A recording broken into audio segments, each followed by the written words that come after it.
Atenção, senhoras e senhores.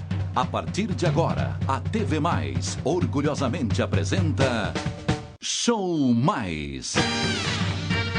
E com vocês, ele, Dárcio Arruda. Alô, pessoal, mais uma vez, obrigado! Muito obrigado pela presença de todos. Dizia eu, mais uma vez, cá estamos para mais uma apresentação do Show Mais. E hoje o programa leva o número, pelo amor de Deus, 2442.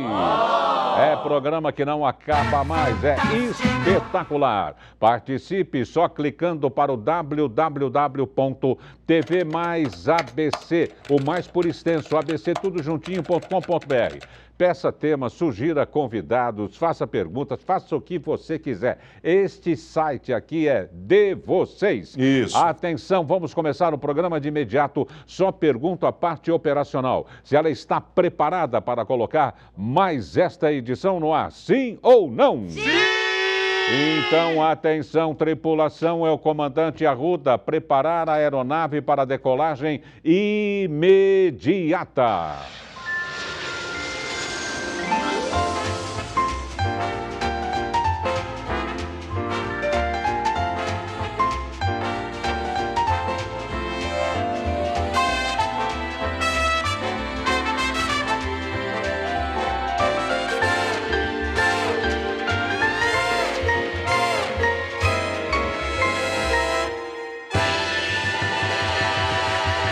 E o tema de hoje é o Brasil. Levanta aí, Jimmy, mostra a fúria para eles. E nós estamos recebendo para o programa, repito, 2442, que leva o título de O Brasil. Está na hora da gente fazer ou tentar fazer um balanço, um levantamento, alguma coisa, né? Para que possamos nos ver inseridos nesse contexto, porque a gente está meio à deriva. Nós estamos recebendo o professor economista Ramon Barazal. Obrigado, professor, por ter vindo. E estamos recebendo também o professor do Singular Ângulo Vestibulares, professor Tiago Rocha. Obrigado também, professor, por ter vindo. Professor Ramon, por onde a gente começa, né, a tentar fazer uma análise, mesmo que, logicamente, superficial, em 55 minutos, né, de tantos acontecimentos que têm nos surpreendido, né? Olha, Darcy, a primeira coisa que eu quero dizer é o seguinte: o Brasil está atravessando nesta quadratura um problema muito sério do ponto de vista político. E, por via de decorrência, nós estamos enfrentando problemas econômicos também. Mas a natureza disso tudo é de natureza política. O Brasil é um país que tem mais de 30 partidos políticos, o que é insustentável em qualquer lugar do mundo. O Brasil é um país que tem, dentro desses partidos, diferentes frações, digamos assim. Por exemplo, o PMDB é um partido dividido em muitas dessas frações, o mesmo vale para o PT, para o PSDB e tantos outros. E esse quadro político que o Brasil vem mostrando nesses últimos anos tem provocado, como via de consequência, como eu disse, problemas de natureza econômica muito grandes e muito profundos. Isso vem exatamente da linha que se adota a partir da escolha de um determinado governante ou grupo de governantes. Então, por exemplo, nós temos o governo brasileiro, o governo que eu digo, o governo central, o governo federal, um partido de esquerda, que é o PT, e que tem a sua conduta voltada principalmente para o atendimento, pelo menos na linha de conduta desse partido, do atendimento das pessoas mais pobres ou mais carentes e qualquer coisa semelhante. Bom, isso nos levou, evidentemente, nesses últimos anos, especialmente nos últimos 2 anos, a problemas de natureza fiscais, e agora estou falando da economia, muito sérios e muito profundos, né? Quer dizer, a política fiscal brasileira ficou muito desequilibrada. Eu estou falando de despesas e receitas do governo, aquilo que o governo arrecada, aquilo que o governo gasta. Um desequilíbrio exagerado. Um desequilíbrio exagerado. Coisa fantástica. E às vezes as pessoas ficam em casa pensando nessa linguagem dos economistas, que é um pouco sofisticada, um pouco complicada, mas no fundo, a coisa é bastante simples. É você pensar no orçamento doméstico de cada um. Quer dizer, se a pessoa ganha R$1.000 por mês, essa pessoa não pode gastar 2.000 ou 3.000. Se a pessoa ganha 5 mil reais por mês, não pode gastar 10 ou 20 e assim por diante. Então, o raciocínio para uma empresa ou para o governo é muito parecido a esse. Quer dizer, nós não podemos, o governo não pode sair por aí gastando e desequilibrar suas contas, que é o que acabou acontecendo e nós estamos enfrentando esses reflexos agora. Ora, isso tudo resulta no seguinte: o desequilíbrio político nos levou ao desequilíbrio econômico e, neste momento, nós estamos atravessando um verdadeiro nó e que eu pessoalmente não vejo saída, porque a saída implicaria, Darcio, necessariamente num grande pacto nacional, num grande pacto brasileiro, digamos assim, onde todos se sentassem para buscar uma solução, e isso implica necessariamente em ceder de um lado, em ceder de outro, etc. A exemplo do que foi feito, por exemplo, na Espanha, quando desapareceu o então ditador Francisco Franco, e as pessoas se sentaram, os partidos, os políticos, os mandatários, o rei, e todos cederam um pouco de tal sorte que a Espanha encontrou o seu caminho. E tudo isso permeado também, não, professor, por uma instabilidade, não é? Psicológica até. Claro. Né? É um escândalo atrás do outro, claro. o que detona uma falta de foco, uma falta de rumo, conforme o professor está dizendo, para que possamos sair desse status quo. Né? Infelizmente, isso faz parte da nossa cultura e cada vez mais arraigado, aprofundizado, né? Porque as pessoas passaram a achar natural essa coisa de ficar roubando e fazendo corrupção, e desvios, e etc. É um dando balão no outro. Pois é, como se isso fosse a coisa mais comum do mundo. E aí a gente vê essas operações policiais e lava-jato, etc. Mas punição mesmo, que é o que todos esperamos, até agora coisíssima nenhuma aconteceu. Né? Então, isso tudo continua acontecendo, né? O que só agrava o problema. Então, nós temos um problema de natureza política, repito, muito profundo e muito sério mesmo. Às vezes a gente não se dá conta da profundidade. A decorrência disso, a consequência disso é o problema econômico, e não o contrário. Enquanto nós não resolvemos o problema de natureza política, a economia também não vai encontrar solução, não. Professor Tiago Rocha, sua opinião.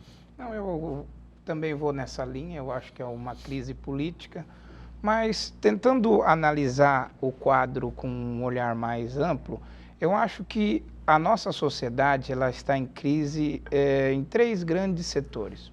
Econômico já é o fato notório. Agora, a nossa crise política, ela acontece por causa da falta de debate, Darcio. Eu acho que as pessoas pararam de debater.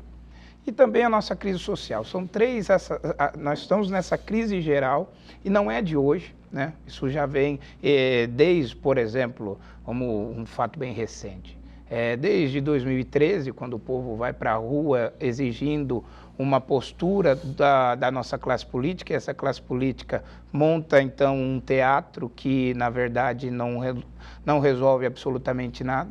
Na eleição de 2014 a gente também vai para a rua, mas aí num clima democrático e esquecendo um pouco o debate de ideias, mas sim um debate meio que briga de torcidas, né?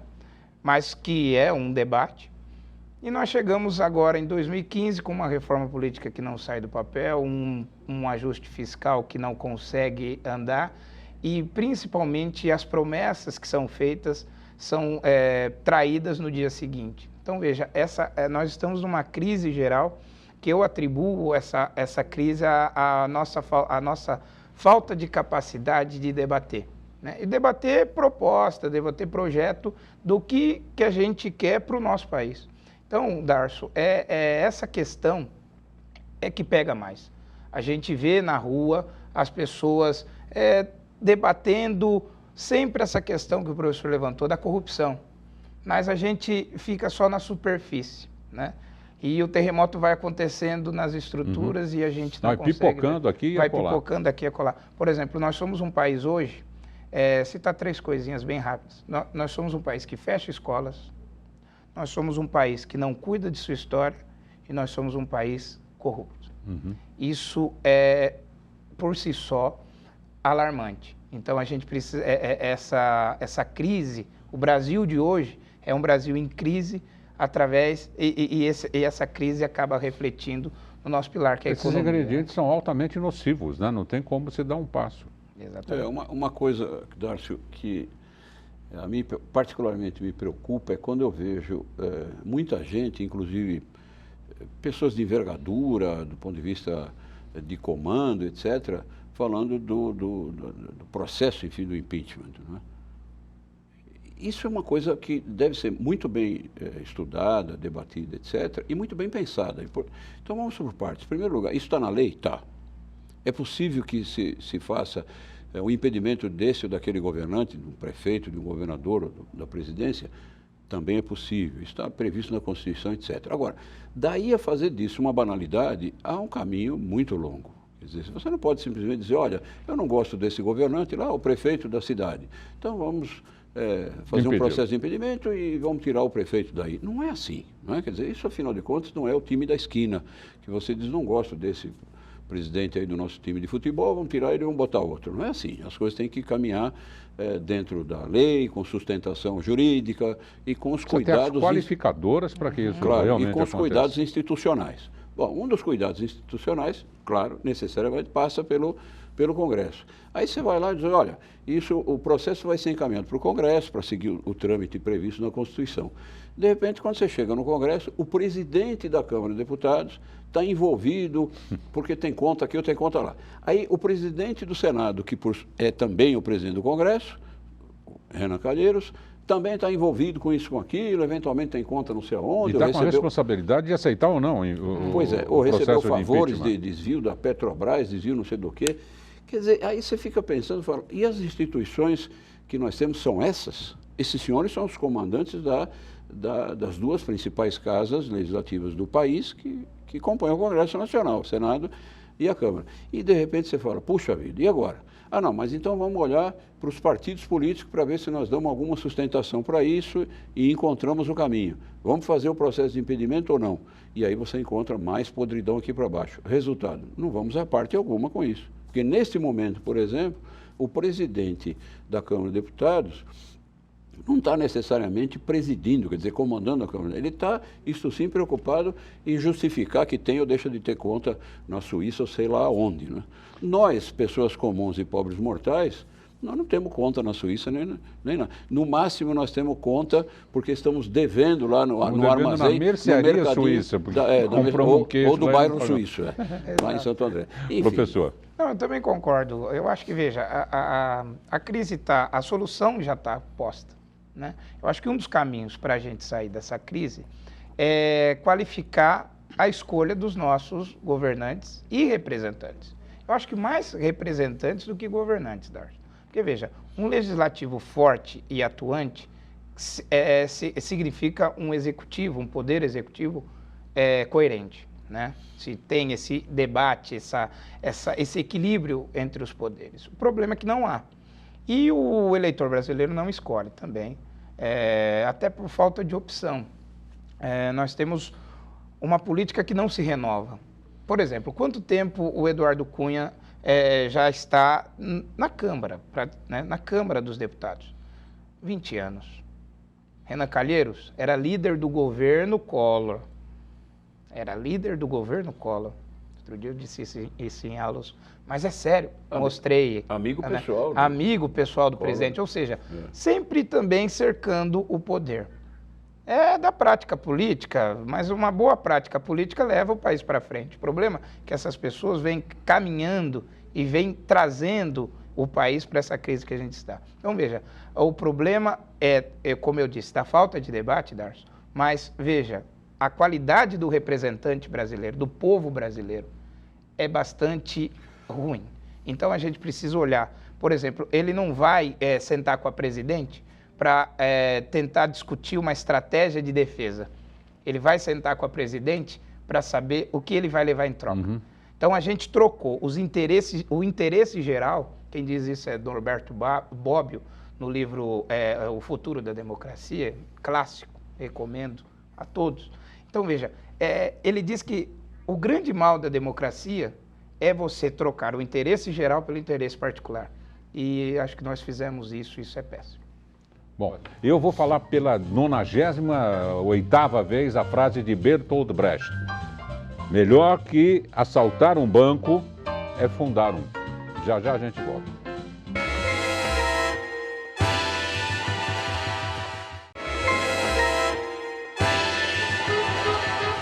Pronto, estamos de volta com o tema O Brasil. Um tema complexo, um tema elástico, não é? A gente sempre fala com muito amor e carinho do nosso país, né? Quisera a gente tivesse realmente a varinha de condom, né? Para tirarmos todas as dificuldades do nosso povo, todas as dificuldades que estamos enfrentando, né? Essas surpresas do dia a dia, né, gente? É uma coisa de louco. O noticiário de televisão é uma coisa de louco. O menu, né? Você fica pasmo, você não sabe se é um telejornal ou um programa de terror, de horror. Verdade. Não é? E a base econômica, professor, agora vou começar com o professor, é muito importante. E onde não tem, onde falta o dinheiro, paira uma instabilidade emocional. Por isso que eu chego da família até a escola, né?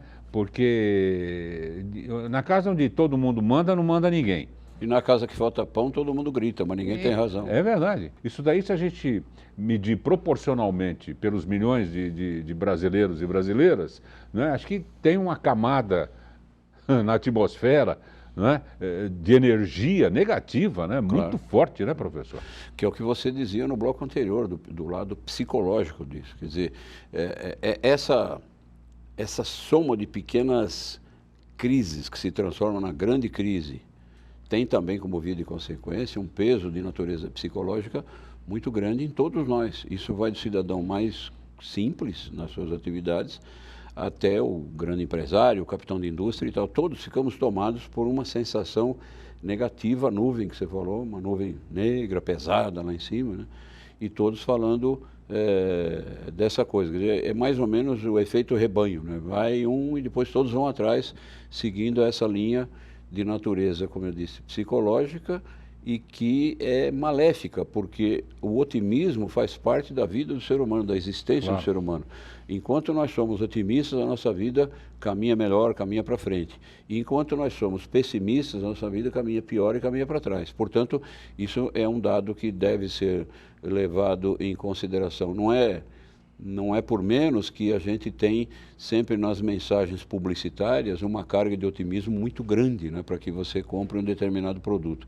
Isso vale para a nossa vida como um todo, não é só para você ficar comprando produtos. Então, quando se tem mais otimismo em relação à nossa vida, dentro de casa ou no país como um todo, as coisas fluem melhor. Caso contrário, as coisas não fluem melhor. Mas esse otimismo só será alcançado, insisto, a partir do momento que nós tivermos um pacto nacional realmente de envergadura. E esses nossos mandatários, esses líderes, digamos assim, principais, pararem de se atacar uns aos outros como se fossem pessoas da torcida organizada do time A versus o time B. Isso pode até ser engraçado lá no campo de futebol e tal, porque é uma diversão, mas não nesse nível, não é, que nós precisamos. Então, puxa, como eu desejaria que se sentassem para conversar e somar os grandes líderes nacionais, de direita, de esquerda, de centro, mais assim ou mais assado, e buscássemos todos realmente uma saída para os nossos problemas e uma busca, né, de um caminho cada vez mais razoável e mais interessante. Excetuando-se o professorado do ensino particular, não é? O do ensino público ainda é uma classe que sofre muito e eles são responsáveis diretamente, né, a educação dos nossos filhos, dos nossos netos.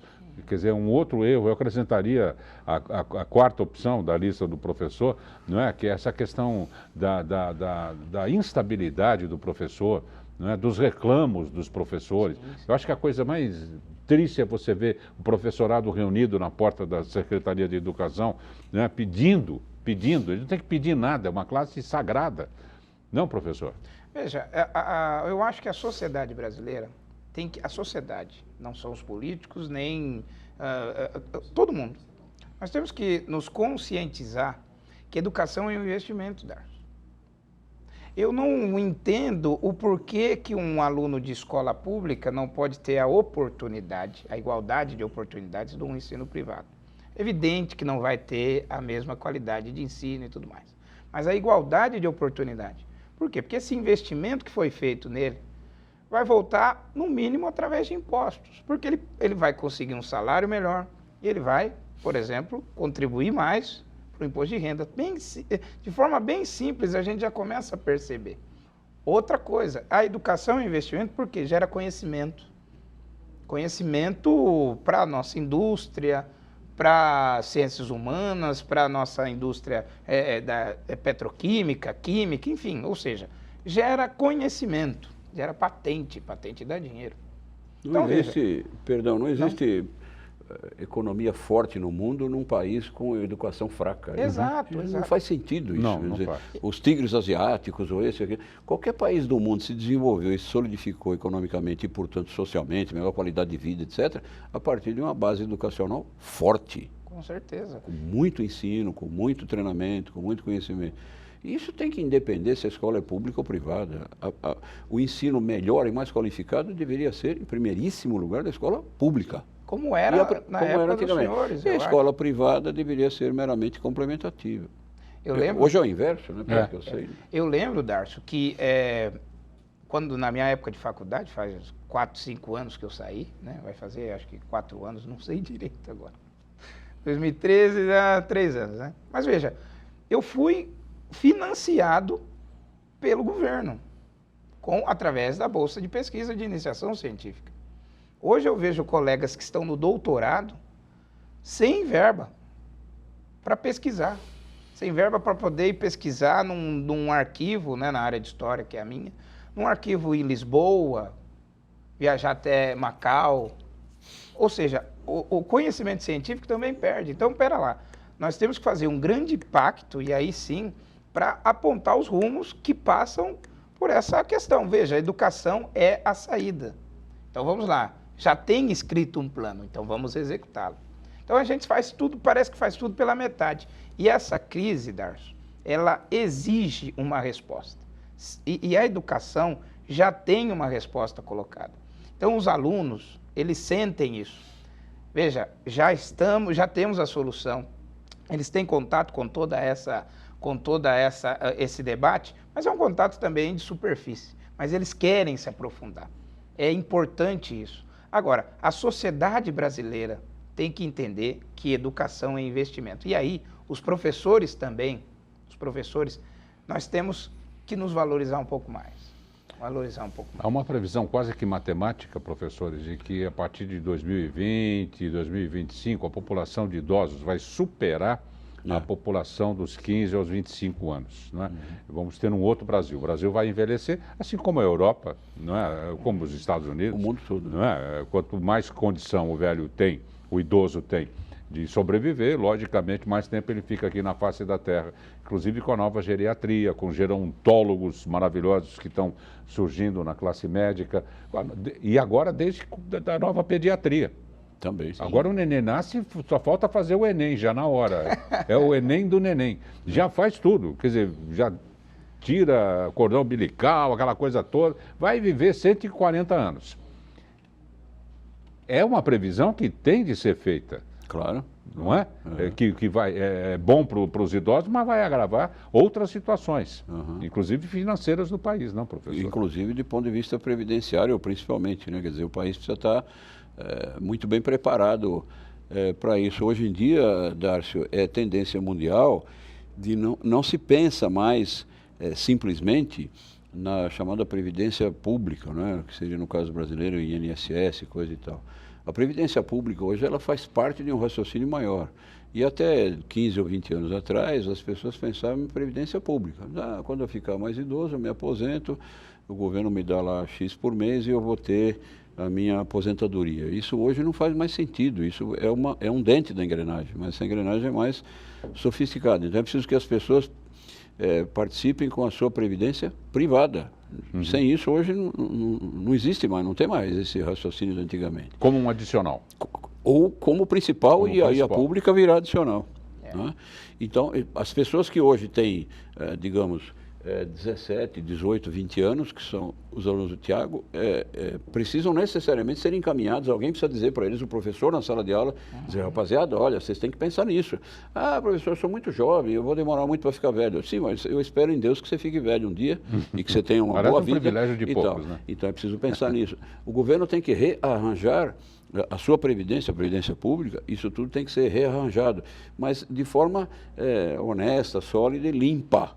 Não o que se faz no Brasil, porque a partir da Constituição de 88, quando se incluiu, do ponto de vista previdenciário, o trabalhador rural, se esqueceu de um pequeno detalhe, o trabalhador rural passa a ter direitos, então o governo gasta, mas o trabalhador rural não tem deveres em relação à Previdência, o governo não arrecada. Então, de onde saiu a diferença? Do trabalhador urbano. Por isso esse desnível tão grande nas contas da Previdência. E isso precisa ser revisto e revisto urgentemente. Por esses governantes atuais, eu não acredito, porque estão envolvidos numa crise muito profunda, mas, digamos, o próximo governo que aparecer aí pela frente, seja ele qual for, vai ter que pensar nisso e pensar profundamente. E parar com essa coisa de dizer que como é que se diz, o aposentado brasileiro vai ter uma velhice, uma vida digna com o salário que recebe, o salário não, com a aposentadoria e pensão que recebe nos moldes atuais, quer dizer, um salário mínimo. Quer dizer, já não estava dando antes. Cada vez pior. Então, isso tudo tem que ser repensado, porque as pessoas, voltando à origem da sua pergunta, elas estão envelhecendo no mundo todo, e o Brasil faz parte desse planeta, e, portanto, daqui a 20 anos ou coisa que o valha, nós teremos um número de idosos muito grande, o que vai pesar nas contas do governo e tal. Então, pessoal mais jovem, atenção, cuidem da sua previdência privada e cuidem do seu planejamento financeiro para quando chegar, não é só a previdência privada, para quando chegarem lá numa idade mais avançada, tenham a tranquilidade de, agora eu posso viver uma vida digna, não tenho mais condição de trabalhar, física, mental, sei lá o quê, e quero desfrutar da minha vida dignamente através de uma aposentadoria que eu construí, não fiquei esperando o governo fazer por mim. Enquanto a gente esperar isso, complica, perdão. Não, à vontade. Mais uma vez, na esteira do professor, dizem, professor Tiago, que o importante não é aquilo que a gente sabe, sim aquilo que a gente transmite. Não é? Qual seria, se fosse fazer um vademecum, assim, um resumaço, não é, da filosofia dos professores, na sua instituição, por exemplo, de ensino, do importante a passar, além da programação didática? A cidadania. Eu acho que educar o aluno para que ele seja um bom cidadão tem que fazer parte de qualquer, seja ela pública ou privada, ou ensino, qualquer sistema de ensino. Eu acho que as escolas têm caminhando. Por exemplo, o Colégio Singular, sim, a escola, várias escolas de Santo André também. Ou seja, educar o aluno para uma vida cidadã firme e sólida. O problema é que essa falta de debate que tem fora da escola, né, também acaba afetando dentro da escola. Ou seja, a gente, aí é uma crítica que eu faço, nós vivemos hoje um patrulhamento ideológico muito forte.